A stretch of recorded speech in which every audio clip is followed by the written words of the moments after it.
नमस्कार, साफ संदेश से मैं अनिल कौशिक। न्यूज अपडेट 7 बजे कार्यक्रम भादरा आसपास में आप सभी दोस्तों का स्वागत है। दोस्तों, कार्यक्रम की शुरुआत हमेशा की तरह मुख्य खबर से करते हैं और आज भी हम बात करने वाले हैं भादरा आसपास खबरों की। देश प्रदेश की प्रमुख खबरों की अपडेट, मंडियों के भाव और मौसम के मिजाज की जानकारी दोस्तों सदैव देते हैं, इस बुलेटिन में आज भी देंगे। लेकिन आज दोस्तों हम बात करने वाले हैं भादरा के एक ऐसे विषय पर जिस विषय को लेकर भादरा क्षेत्र में नहीं पूरे विधानसभा में और आसपास भी चर्चाओं का बाजार गर्म है। तो दोस्तों, क्या है वो खबर, क्या है वो विषय, इसको लेकर मैं आपको स्पष्ट बता दूं कि हम बात करने वाले हैं आज विभिन्न चौक जो भादरा में अब तक बने हैं। आखिर कितने चौक बने हैं, क्या रूलिंग है। रातों रात एक चौक बना था दोस्तों सिरसा बाईपास पर, दक्ष प्रजापति चौक के नाम से। उसको प्रशासन ने आज दिन में तोड़ दिया। तो दोस्तों विस्तार से बात करेंगे इस विषय में और समीक्षा करेंगे, और हमने इसको लेकर एक कवरेज भी आज दोस्तों पूरे भादरा कस्बा क्षेत्र की और कितने तमाम प्रमुख चौक है उन सभी चौक की कवरेज भी की, और वो दोस्तों चैनल पर हमारे आप देख भी सकते हैं अलग अलग चौक के नाम से। तो आज हम समीक्षा करने वाले हैं। उससे पहले दोस्तों हम जो आसपास की प्रमुख खबर है वो मैं जल्दी से आपको बता देता हूं, और शुरुआत करते हैं दोस्तों क्रिकेट की खबर से। और क्रिकेट में जिस प्रकार से शुभमन गिल ने कल दोहरा शतक लगाया था दोस्तों, अब क्रिकेट में अब इससे अच्छा और क्या पल हो सकता है भारत के लिए कि 5 खिलाड़ियों ने दोहरे शतक लगाए हैं। भारत के लगभग 7 दोहरे शतक भारत के अब तक लगे हैं। तो मैं इन खिलाड़ियों के नाम भी आपको बताऊंगा और किस प्रकार शुभमन गिल ने एक ही दिन में सचिन तेंदुलकर के 3 रिकॉर्ड को ध्वस्त कर दिया। दोस्तों सचिन तेंदुलकर ने एक साथ 3 रिकॉर्ड बनाए, वो तोड़ दिए। सचिन का best one day score 200 not out था, जिसको आज पार किया गया। तो सचिन का एक ये रिकॉर्ड, और दूसरा रिकॉर्ड सचिन तेंदुलकर न्यूजीलैंड के खिलाफ इस मैदान पर टॉप स्कोर था। न्यूजीलैंड के खिलाफ टॉप स्कोर था 186 का नॉट आउट सचिन तेंदुलकर का, उसको भी शुभमन ने पार किया। और हैदराबाद के इस मैदान पर 175 का टॉप स्कोरर जो था वो सचिन तेंदुलकर ही थे, तो वो भी पार किया है। तो एक साथ हो गए ना 3 रिकॉर्ड शुभमन के जो सचिन तेंदुलकर के तोड़े। अब मैं आपको बताऊं जल्दी से, सचिन तेंदुलकर ने सबसे पहले 200 रन बनाकर क्रिकेट की वनडे की दुनिया में दोस्तों डबल सेंचुरी का एक प्रकार से सिलसिला प्रारंभ किया था। उसके बाद में बहुत प्लेयर 200 रन बना चुके हैं। उसके बाद 2010 में सचिन तेंदुलकर ने 200 रन बनाए थे साउथ अफ्रीका के विरुद्ध। उसके बाद में सहवाग ने 219 रन बनाए वेस्ट इंडीज के विरुद्ध 2011 में। उसके बाद रोहित शर्मा ने 209 रन बनाए ऑस्ट्रेलिया के विरुद्ध 2013 में। उसके बाद फिर रोहित शर्मा ने 264 रन बनाए श्रीलंका के खिलाफ 2014 में। उसके बाद में फिर रोहित शर्मा ने तीसरा दोहरा शतक लगाया 208 रन नॉट आउट श्रीलंका के विरुद्ध 2017 में।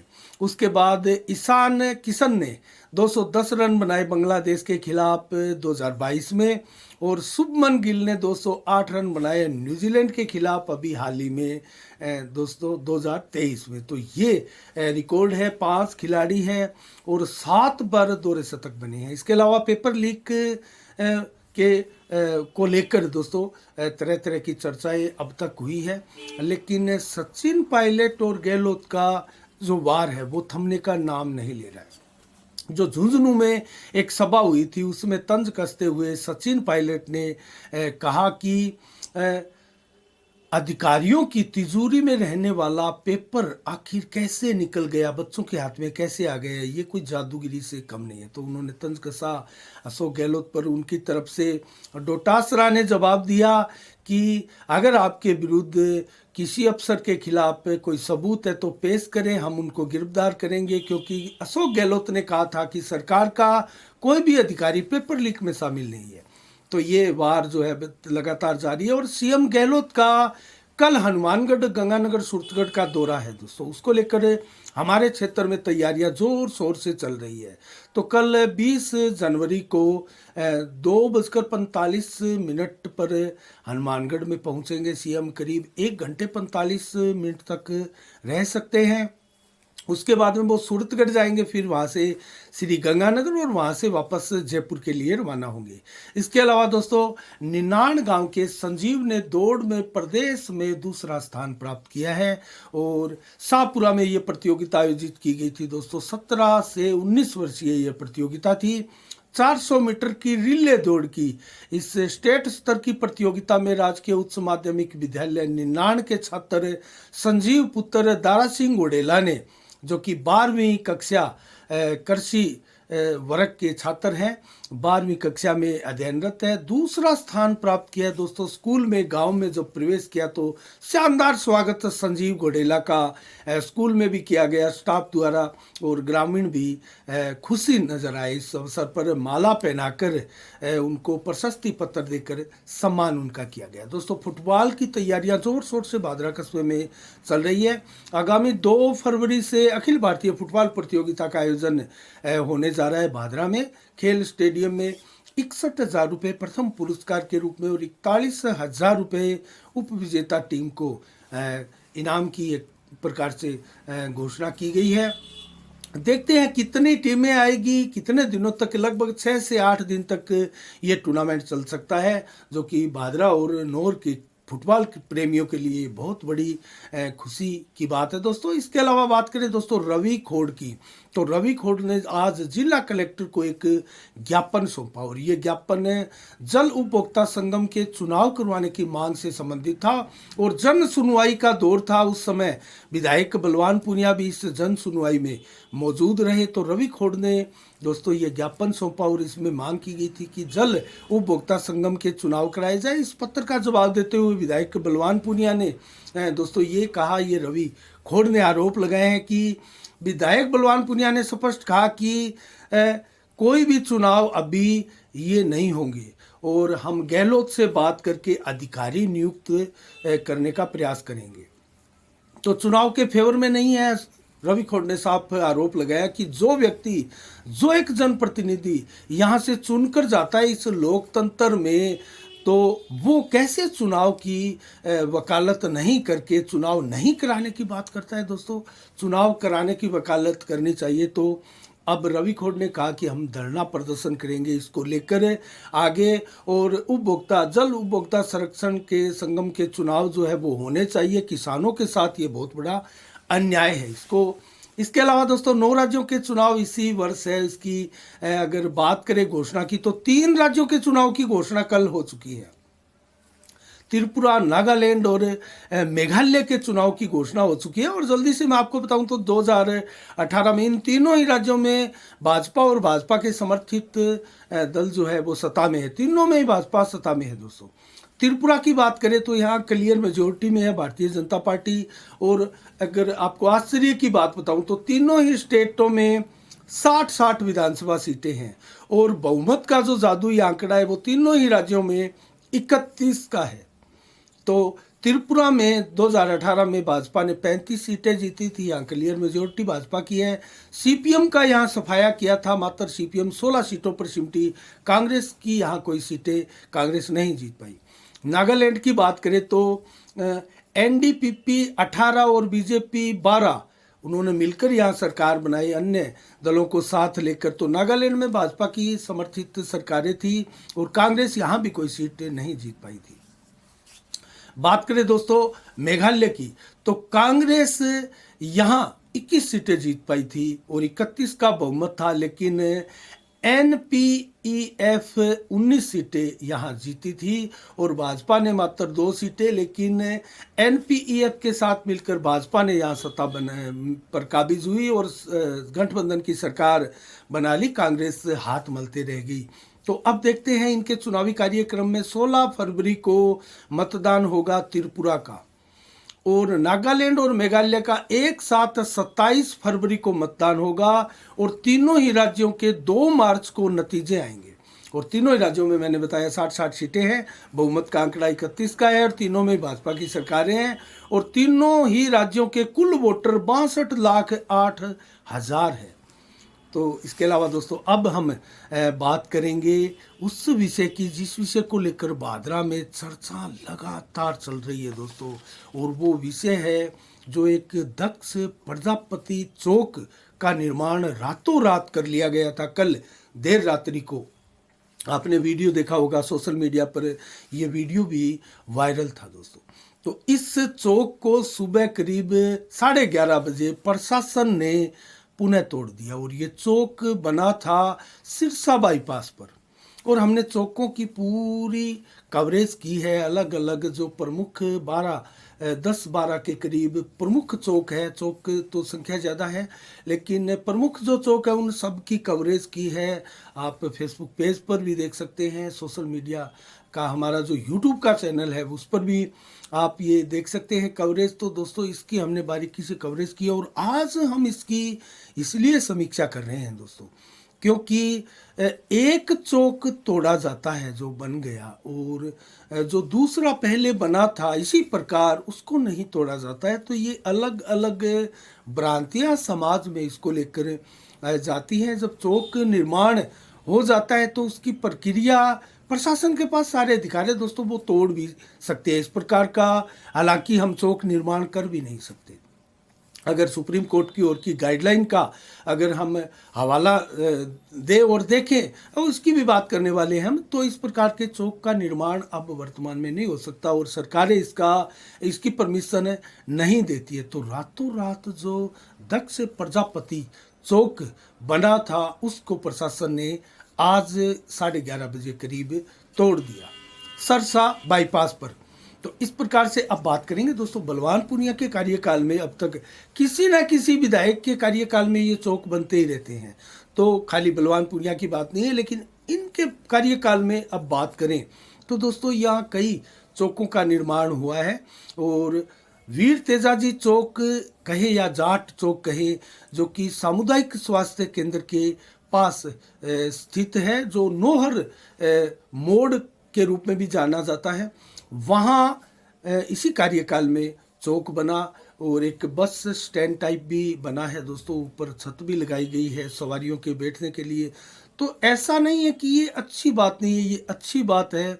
चौक जहाँ होते हैं सुंदरता दिखती है कस्बे की उस चौक की और उसको लेकर, लेकिन कुछ तैयारियां हैं, कुछ पैमाने हैं, कुछ प्रक्रियाएं हैं, उन सब से गुजरना पड़ता है। लेकिन रातों रात जो चौक बनते हैं और इस प्रकार से चौक अगर बनेंगे तो बेशक जितने खाली स्पेस है, किसी भी कस्बे की बात करें खाली स्पेस है, उसमें कोई 10 या 12 या 15 वर्गों के चौक बन जाएंगे।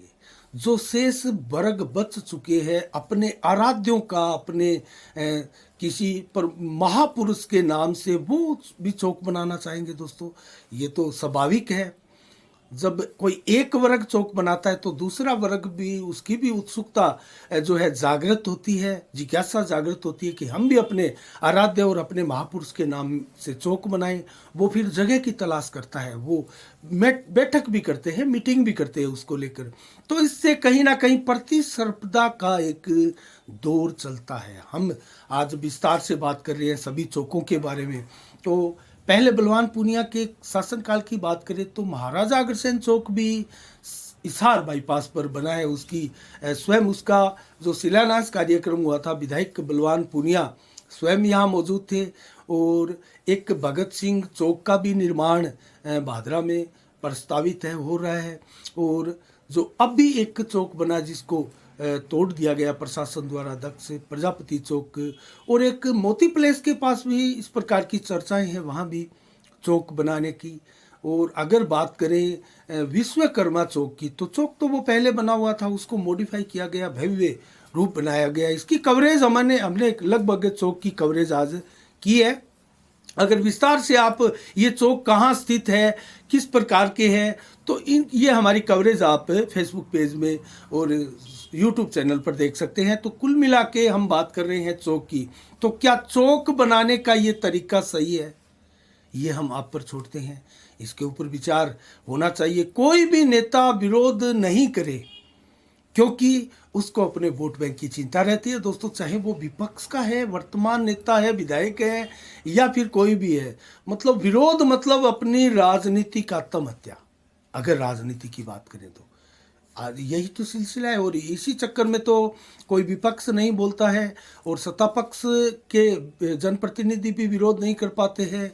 पुलिस प्रशासन, वर्तमान विधायक या सरकार के अधीनस्थ दबाव में काम करने का ऐसा आरोप बार बार लगता ही है। और नगर पालिका की बात है तो सभी दबाव में काम करते हैं दोस्तों। क्या पुलिस प्रशासन इस प्रकार की गतिविधियों में अपनी मौन स्वीकृति प्रदान करता है? ये बहुत बड़ा सवाल है। आपके दिमाग में भी ये सवाल जो है वो आ रहा होगा। तो ऐसे में क्या ये प्रतिस्पर्धा नहीं बढ़ेगी दोस्तों? अगर चौक इसी प्रकार से निर्माण होते रहेंगे तो सभी वर्ग अपना कहीं ना कहीं चौक बनाने का प्रयास करेगा, उसको लेकर मीटिंगें करेगा। अगर चौक जब बनते हैं, कोई ऐसी जगह बन जाता है, सुनसान जगह वो खाली पड़ी है, और किसी प्रकार से उस प्रतिमा को, उस आराध्य की प्रतिमा को, उस महापुरुष की प्रतिमा को कहीं नुकसान पहुंचता है तो कितना तनाव बढ़ सकता है क्षेत्र में। इसके बारे में भी हमें सोचना होगा दोस्तों। और कानून अलग अलग है, अपनी निजी संपत्ति पर चौक निर्माण की प्रक्रिया अलग है, सार्वजनिक पर अलग है। इसके बारे में भी हम बात करेंगे। भादरा के कुल चौक कितने हैं, किस प्रकार से है, कहाँ है, इसके बारे में भी बात करेंगे दोस्तों। आखिर क्या है कानून चौक निर्माण को लेकर? क्यों इस प्रकार रातों रात चौक बनाने पड़ते हैं? दिन के उजाले में चौक नहीं बनते हैं? क्या परमिशन नहीं मिलती है दोस्तों? ये जो महाराजा अग्रसेन चौक बना है, बाकायदा सिस्टम के साथ, परमिशन के साथ इस चौक का निर्माण हो रहा है। और इसका विधायक बलवान पुनिया ने स्वयं इसका शिलान्यास कार्यक्रम किया था, और अग्रसेन समाज के, अग्रवाल समाज के अनेक लोग इसमें शामिल भी हुए थे। तो इस प्रकार से जितने भी चौक हैं, ऐसा नहीं है कि कोई चौक सारे अवैध है या सारे ही वैध है। हम इसके ऊपर कोई टिप्पणी नहीं करना चाहते। हम ये भी नहीं करना चाहते कोई चौक बने वो गैर कानूनी है या वो मान्य है या नहीं है दोस्तों, इसके ऊपर हम नहीं जाते। अब बात करेंगे दोस्तों सुप्रीम कोर्ट की गाइडलाइन क्या है, क्या आदेश है सुप्रीम कोर्ट का। आपको याद दिलाना चाहूंगा, 18 जनवरी 2013 को सुप्रीम कोर्ट के दिए एक आदेश में तमाम राज्यों को ये आदेश दिया गया कि इसकी अवहेलना, सुप्रीम कोर्ट के आदेश की अवहेलना ना की जाए, और सभी राज्य सरकारें जो है वो कोर्ट का आदेश माने, और किसी भी रोड पर मूर्ति निर्माण की परमिशन नहीं दी जा सकती। तो ये स्पष्ट गाइडलाइन है। किसी भी प्रकार का कंस्ट्रक्शन के लिए सड़क पर स्ट्रक्चर का निर्माण, स्ट्रक्चर नहीं किया जा सकता। ये एकदम साफ साफ है। आप सड़क के किनारे भी नहीं कर सकते। सड़क के किनारे भी इस प्रकार के चौक का निर्माण आप नहीं कर सकते, सड़क के ऊपर भी नहीं कर सकते। 2013 की 18 जनवरी की स्पष्ट गाइडलाइन सुप्रीम कोर्ट की है। बात करें हाई कोर्ट की तो अनेकों ऐसे आदेश हाई कोर्टों के भी। अगर बात करें आंध्र प्रदेश में 30 अगस्त 2022 को, गत वर्ष को, हाई कोर्ट ने आदेश दिया था, स्पष्ट किया था कि नगर पालिकाएं या नगर निगम सार्वजनिक सड़कों, फुटपाथ, अन्य सार्वजनिक जगहों पर किसी भी प्रकार की मूर्ति स्थापना या संरचना के निर्माण की अनुमति ना दे। ये आंध्र प्रदेश की हाईकोर्ट का आदेश है दोस्तों। ऐसे अनेकों आपको आदेश मिल जाएंगे हाई कोर्टों के, विभिन्न राज्यों की कोर्टों के। तो क्या ये एक प्रकार से सीधा सीधा कोर्ट की अवमानना बनता है, कोर्ट की अवहेलना बनता है दोस्तों? सीधा सा आरोप है, सीधा सा सवाल है, सीधा सा ही जवाब है कि अगर कोर्ट, सुप्रीम कोर्ट की कोई भी बात जो है वो दोस्तों अपने आप में कानून बनता है, वो रूलिंग हो जाती है, उसका आदेश और उसकी पालना करवाने में कानून, जो पुलिस प्रशासन है दोस्तों, वही तो सभी आदेशों की, चाहे सरकार का आदेश हो, सुप्रीम कोर्ट का आदेश हो, उसकी पालना कौन करवाता है? जो प्रशासनिक अमला होता है दोस्तों, वही तो करवाता है। जो पुलिस प्रशासन होते हैं वही तो एक प्रकार से इन सभी आरोपों की पालना करवाने के लिए जनता के बीच में रहकर अपनी भूमिकाओं का बहुत प्रभावशाली तरीके से निर्वाह करते हैं। और अगर पुलिस प्रशासन इसमें मौन रहे तो फिर हम क्या कर सकते हैं दोस्तों। इसमें जनप्रतिनिधि भी मौन रहे और विपक्ष भी मौन रहे, उसको उनको भी एतराज़ नहीं, और हम किसी चौक का विरोध नहीं करते। बार बार आपको ये कह रहे हैं, जब पुलिस प्रशासन को विरोध इसका कोई एतराज़ नहीं है, नगर पालिका को कोई एतराज़ नहीं है, स्थानीय विधायक को कोई एतराज़ नहीं है, विपक्ष के विधायक को, पूर्व विधायक को कोई एतराज़ नहीं है, आम जन को भी कोई एतराज़ नहीं है दोस्तों, जनता को नहीं है, राजस्थान की सरकार को नहीं है, केंद्र सरकार को नहीं है, स्थानीय कोर्ट को नहीं है, हाई कोर्ट को नहीं है, सुप्रीम कोर्ट को नहीं है, तो भला हमें क्यों एतराज़ होगा दोस्तों। सीधी सी बात है। लेकिन ये निर्माण हुआ, प्रशासन ने सुबह तोड़ा, खबर तो बनती है दोस्तों। आपको जानने का हक है हर खबर को, तो ये खबर भी आपको जानने का पूरा हक है कि कैसे चौक का निर्माण हुआ, कहाँ हुआ, क्यों हुआ, अनुमति से हुआ या नहीं हुआ, गैरकानूनी हुआ या कानूनी रूप से हुआ, सब चीज़ें जानने का आपको हक है। और उसी हक के नाते हम आपसे ये सारी बातें कह रहे हैं दोस्तों कि चौक का निर्माण हुआ था और उस सुबह उसको जो है प्रशासन ने तोड़ दिया। तो क्या दूसरे जो वर्ग है उनको एक आघात नहीं लगता है कि हमारा चौक तोड़ दिया, जो जिसका चौक तोड़ा गया है, और जिनका चौक नहीं तोड़ा गया वो तो उनकी तो बल्ले बल्ले हैं दोस्तों। तो ऐसा क्या जायज़ है? ये सारे सवालों के जवाब मैं आप पर छोड़ता हूं दोस्तों। हम किसी प्रकार का इसमें जवाब या अपनी मंशा या अपना जवाब जो है आप पर थोपना नहीं चाहते, लेकिन आपको हमने ये समीक्षा दिखाई है, ये जो विश्लेषण किया है वो इसलिए किया है कि भादरा में कितने चौक है, अब मैं आपको सिलसिलेवार बताता हूँ। भादरा में चौक कितने हैं। खूबराम मूर्ति चौक कस्बे के मैन बाजार में स्थित स्वतंत्रता सेनानी, महान स्वतंत्रता सेनानी, सराफ परिवार के ऐतिहासिक पुरुष हम इनको मान सकते हैं।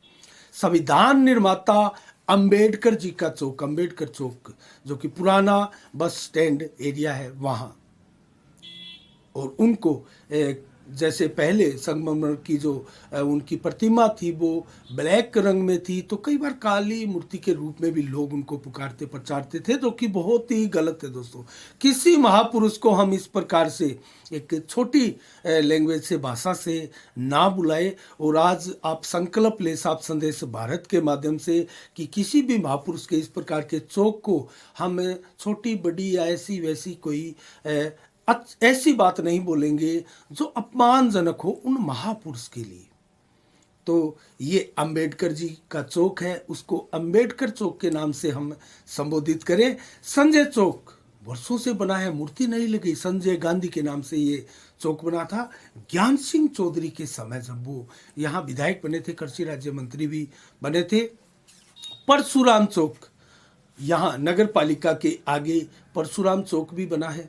और कायम खां चौक दोस्तों ईदगाह के आगे बना है, उसको कायम खां चौक के नाम है। ये जो 2015 में बना था हाजी दाऊद कुरैशी के कार्यकाल में, जब 2010 में वो चुनकर प्रथम बार सीधे चुनकर आए थे, तो 2015 में इसका निर्माण हुआ और इसका लोकार्पण किया गया और इसका उद्घाटन भी किया गया। वाल्मीकि चौक, भगवान श्री वाल्मीकि चौक, तो ये भी अनाज मंडी के पास में स्थित है। स्वामी विवेकानंद जी की स्वास्थ्य सेवा समिति है, उसके आगे ये चौक स्थित है। इसके अलावा करनी चौक पुलिस थाना के पास, और यहाँ से नौर की तरफ मार्ग निकलता है अंडरब्रिज से होकर रेल लाइन के नीचे से, तो करनी चौक, और यहाँ से सरसा बाईपास की तरफ से भी मार्ग जाता है। और इसके अलावा दोस्तों करनी चौक के बाद में विश्वकर्मा चौक, जो कि हिसार बस स्टैंड से आगे, वीडीएस प्लेस से आगे और स्थित है विश्वकर्मा चौक। वीर तेजाजी चौक या जाट चौक, जो कि स्वास्थ्य केंद्र के पास, सामुदायिक स्वास्थ्य केंद्र के पास बना हुआ है। एक स्टैंड भी बना हुआ है वीर तेजाजी चौक, और वीर तेजाजी स्टैंड और जाट चौक के नाम से ये बना है। तो इसके अलावा महाराजा अग्रसेन जी चौक, तो वो हिसार बाईपास के ऊपर अभी अधूरा है काम उसका, वो उसका निर्माण चल रहा है। भगत सिंह चौक दोस्तों, इसका भी जो है प्रक्रिया प्रोसेसिंग में है, इसका चल रहा है। और दक्ष प्रजापति चौक का आपने सुना था, कल रात्रि को बनाया गया था और आज उसको प्रशासन ने तोड़ दिया। तो इसके अलावा भी दोस्तों कई चौक हैं प्रमुख। लाला सत्यनारायण सराफ का चौक दोस्तों जो नगर पालिका क्षेत्र है वहाँ पार्क में बना है, उनकी मूर्ति बनी है। और वो चौक के नाम से तो नहीं कह सकते, वो एक उनका प्लेस हो गया। बाएं वाला चौक ये कोई आधिकारिक चौक नहीं है, किसी की मूर्ति नहीं लगी है, लेकिन किसी का घर है उसके नाम से उनको पुकारा जाने लगा। खाली पड़ी जगह है, संजय चौक एरिया में स्थित है बाएं वाला चौक उनको बोलते हैं। और ऐसे कई चौक है बांद्रा में दोस्तों। नाइयों का चौक भी हम कह सकते हैं, वहाँ भी किसी प्रकार का कोई आधिकारिक चौक नहीं है, कोई मूर्ति नहीं लगी है। नंदलाल चौक, जो नंदलाल जी शर्मा का अस्पताल है, उसको, उस बाज़ार को नंदलाल चौक के नाम से जाना जाता है, पुकारा जाता है। लेकिन आधिकारिक रूप से यह किसी प्रकार से नंदलाल चौक नहीं है, किसी प्रकार की मूर्ति या चौक का निर्माण यहाँ नहीं है। अगर इस चौक का हम बात करें तो आपको याद होगा झूमरमल जी नाटा के समय जब वो यहाँ चेयरमैन थे, रातों रात इस चौक के ऊपर एक बहुत बड़े लंबे क्षेत्र में कब्जा कर लिया गया था। रातों रात दीवार का निर्माण करके जो है त्रिभुज आकार का, एक आयताकार आकार का एक चौक जो है यहाँ बना लिया गया था, जिसको झूमरमल जी नाटा प्रशासन द्वारा सुबह तोड़ा गया था। तो कुल मिला के ये चौक है। अनेकों गांव में भी ऐसे चौक बने हैं, चौपाल बनी है। तो बांद्रा कस्बे की हम बात कर रहे थे, उसकी हमने आज समीक्षा की है विस्तार से। तो दोस्तों कुल मिला के अगर कहा जाए, हमें कोई एतराज़ नहीं है, किसी को एतराज़ भला क्यों हो, क्योंकि सभी वर्गों के चौक बनते हैं। महापुरुषों के नाम से चौक बनने की यह परंपरा भारत में कभी चली थी, जो कि अब इसका निजीकरण हो चुका है। बहुत नीचे तक ये परंपरा अब आ चुकी है। हम अपने परिवार के किसी श्रेष्ठ पुरुष के लिए भी चौक का जगह तलाशते हैं, और अगर कहीं नहीं मिलती है तो हमारे ही खेत खलिहान में जहाँ कहीं भी जगह मिले, उनकी हम भव्य एक प्रतिमा बनाकर उनका वहाँ जो है कुछ निर्माण करते हैं। तो इस प्रकार की परंपराएं आजकल चल रही है। और क्योंकि कोर्ट का भी हमने आपको हवाला दिया, तो एक प्रक्रिया है कोर्ट निर्माण इसकी। और दोस्तों इसके हमारे संविधान में इसको लेकर कई प्रकार की जो है प्रावधान भी बने हैं, कई प्रकार की धाराएं हैं, उसके तहत लीगल प्रोसेसिंग है, उसके तहत ये चौक बनते भी हैं, उनकी परमिशनें भी मिलती है, पूर्व में भी मिली है और आगे भी ये सारी प्रक्रिया होती है। लेकिन गुपचुप किसी वर्ग द्वारा इस प्रकार रातों रात चौक बनाया जाना दोस्तों सीधा सीधा अगर कहे तो गैरकानूनी तो है, और इसको प्रशासन को तोड़ने का भी हक है। लेकिन एक टूटता है तो और भी जो गैर कानूनी है, अनलीगल है, उनको भी तोड़ने की प्रक्रिया प्रशासन क्यों नहीं करता है। कुम्हार समाज का ये चौक जो निर्माण रात्रि को हुआ था, उसको तोड़ दिया गया। तो और चौक अगर इस प्रकार से बने हैं तो उनके बारे में भी प्रशासन को खुलकर अवगत कराना चाहिए, उनकी जानकारी देनी चाहिए, कौन सा चौक लीगल है, कौन सा अनलीगल है, किस प्रकार से, किस प्रक्रिया के तहत उनको बनाया गया है।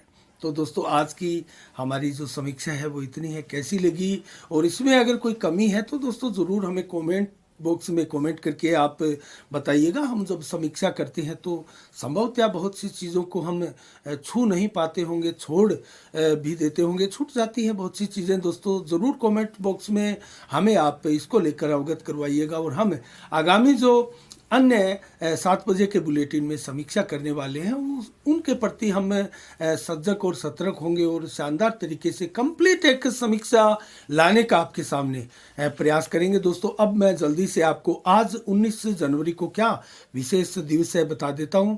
तो आज 105 वर्षीय बांद्रा के लाखनवास गांव की रुक्मणी देवी का पत्नी शीशपाल जास्ट का दोस्तों आज निधन हुआ था, और उस निधन को लेकर पूरे गांव में शोक की लहर छा गई, क्योंकि दोस्तों रुक्मणी देवी 105 वर्ष की थी, और 105 वर्ष की उम्र में भी वो सुई में धागा पो देती थी। और अपने काम, झाड़ू चौका बर्तन सब अपने काम स्वयं करती थी। तो रुक्मिणी देवी दोस्तों, बेशक उनका निधन हुआ है, लेकिन वो भादरा क्षेत्र में एक प्रेरणा का स्रोत बनकर आज देवलोक गमन उनका हुआ है। तो उनको सत सत नमन करते हैं। हम भी साफ संदेश भारत के माध्यम से उनको एक श्रद्धांजलि अर्पित करते हैं। इसके अलावा दोस्तों अन्य खबरों की ओर रुख करें तो 1905 में हिंदू दार्शनिक देवेंद्रनाथ टैगोर का आज के दिन निधन हुआ था। तो उनकी पुण्यतिथि भी देश में धूमधाम से मनाई जा रही है। और 1990 को रजनीश गुरु, आपको याद होगा, विनोद खन्ना उनके जो शिष्य बने थे, उनके सानिध्य में चले गए थे फिल्मी दुनिया में अपना चरम का कैरियर छोड़कर। तो उनका निधन भी 1990 में आज के दिन हुआ है।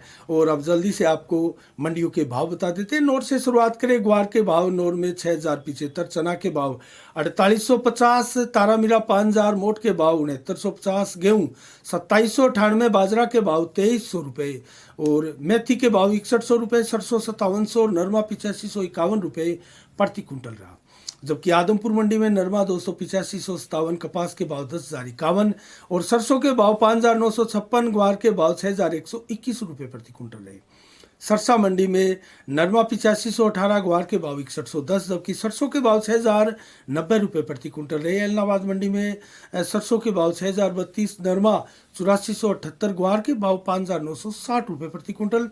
गेहूं बिकी है 2721 रुपये और अरंडी के भाव रहे हैं 6800 रुपये प्रति कुंटल। आज की अंतिम मंडी फतेहाबाद मंडी में नरमा 8468, कपास के भाव 10,120 रहे। और मौसम का मिजाज अगर आज आपको बताए तो दोस्तों आज मौसम अंगड़ाई ले रहा है। और 19 जनवरी को 17 से 20 डिग्री टेम्परेचर, दिन भर रात 4 से 7 किलोमीटर की रफ्तार से हवाएं चली है। 95% बादल आप आसमान में आज देख रहे हैं।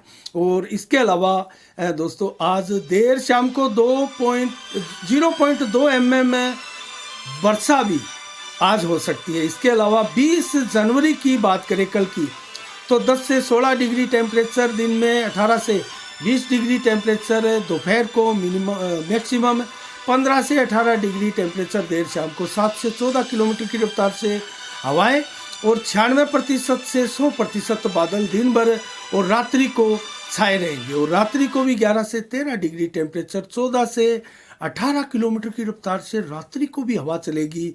और दोस्तों कल रात्रि को भी 1.1 mm बरसात होने की संभावना मौसम विभाग द्वारा व्यक्त की गई है। आज के लिए इतना ही। कल ठीक शाम 7 बजे फिर आपसे रूबरू होंगे नई खबरों के साथ, नई समीक्षा के साथ। तब तक के लिए आप अपना बहुत बहुत ख्याल रखिएगा। मुझे दीजिएगा इजाज़त। साफ संदेश से मैं अनिल कौशिक। नमस्कार। जय भारत, जय जय राजस्थान।